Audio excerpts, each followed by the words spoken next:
There's something about the fourth quarter of a basketball game that drums up all sorts of feelings. There's excitement at the challenge of seeing a lead shrink or grow. There is stress to get back in the game or keep it in your favor. There's urgency, knowing each second is closer to the final buzzer. There's pride from the extra effort and focus required. There's hope that your team will do enough to achieve the win. The fourth quarter also unlocks new levels of being for everyone in the gym.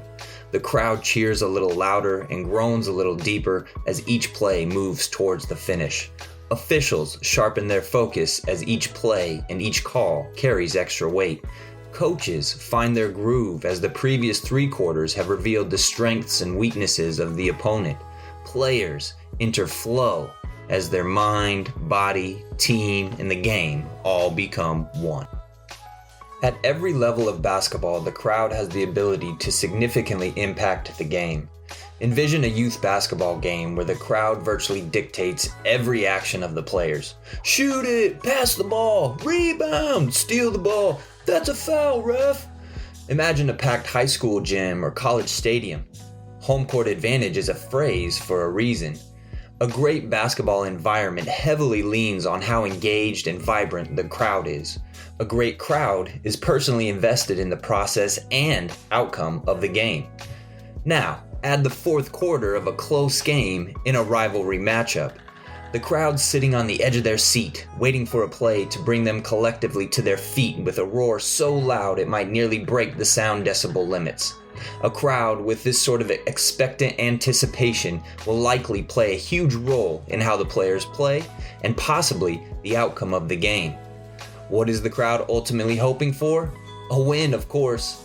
A great home court basketball crowd is a vivid picture of what it looks like when a large group is on the same page, cheering, working, and hoping for the same thing: the win.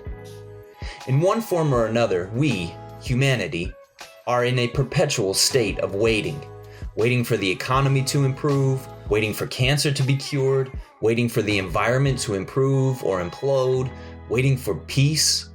John Mayer put music to the crowd's, humanity's, expectant waiting when he sang, so we keep on waiting for the world to change. And just like a buzzing basketball crowd in the fourth quarter, the crowd of humanity is waiting and hoping for a win, a positive outcome for whatever pressing or fourth quarter issue is at hand.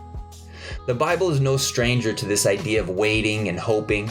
In fact, Christian tradition celebrates a season called Advent, which highlights the expectant and hopeful waiting of the arrival of the Messiah. Advent is typically celebrated at the end of the fourth quarter of the year, in December, and represents the waiting for the arrival of Jesus, celebrated as Christmas. The timing of Jesus' historical birth is widely agreed that it wasn't actually in December, but the idea of hopeful waiting still stands. The idea of hopeful waiting is something we can all understand. For followers of Christ, the Advent season allows us to celebrate Jesus' birth as the servant King Savior, and also reminds us of a continued hopeful waiting for when the divine promise is fulfilled. Revelation 21, 3-5 says, "Behold, the dwelling place of God is with man. He will dwell with them, and they will be his people, and God himself will be with them as their God. He will wipe away every tear from their eyes, and death shall be no more. Neither shall there be mourning, nor crying, nor pain any more, for the former things have passed away. And he who was seated on the throne said, Behold, I am making all things new." So the question is, what are you waiting for? Are you waiting for circumstances to change? Are you engaged and invested in the process and outcome? What is your hope in? A temporary win or an eternal newness? So whatever your hopeful waiting looks like right now, consider the divine promise through Jesus that one day all things will be made new.